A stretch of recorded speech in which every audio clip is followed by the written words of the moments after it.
স্বাগত সবাইকে। আজকের একটা স্ন্যাক্স আইটেম করে দেখাবো, দই বড়া, যা সবার খুব প্রিয়।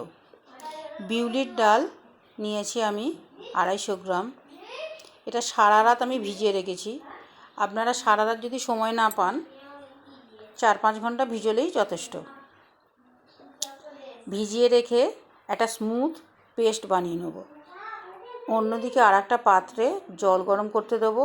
জল ফুটে উঠলে তাতে 1 চামচ লবণ দিয়ে লবণ জল বানিয়ে রেখে দেব।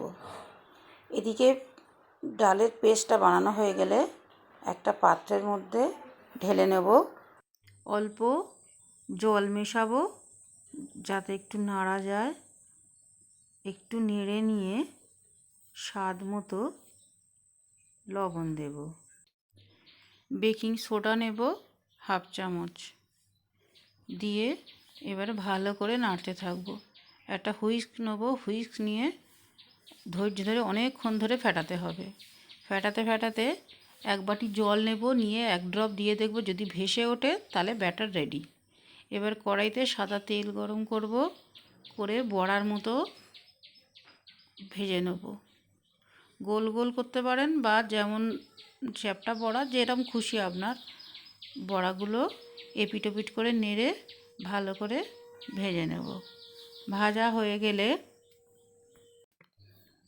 তুলে নিয়ে নুন জলের মধ্যে, যেটা আগে থেকে বানিয়ে রেখেছিলাম, সেই জলের মধ্যে দেবো।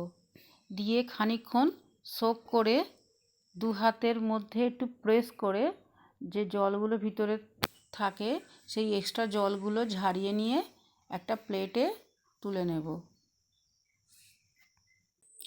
একটা ফ্রাইং প্যানে 1 চামচ ধনে নেব, 1 চামচ মৌরি নেব এবং সঙ্গে 1 চামচ গোটা জিরে নেব।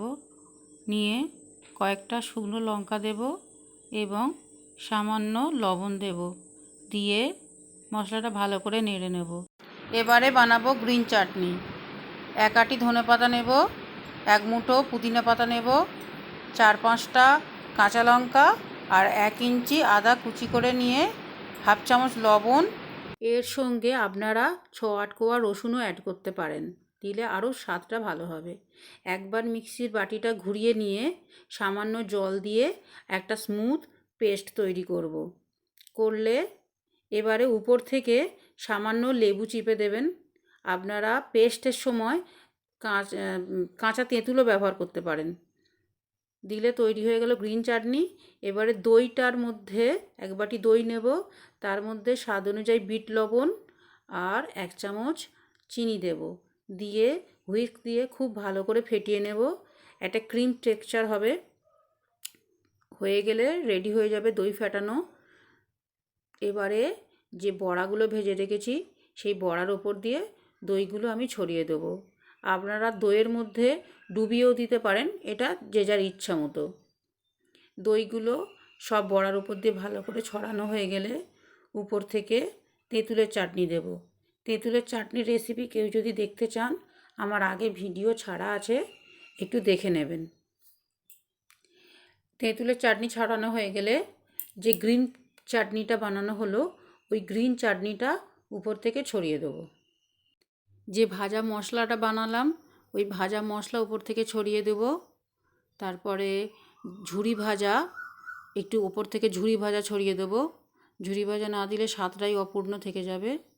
তারপরে কুচি কুচি করে কেটে রাখা ধনেপাতা উপর দিয়ে ছড়িয়ে দেব। দিলেই তৈরি হয়ে গেল দই বড়া।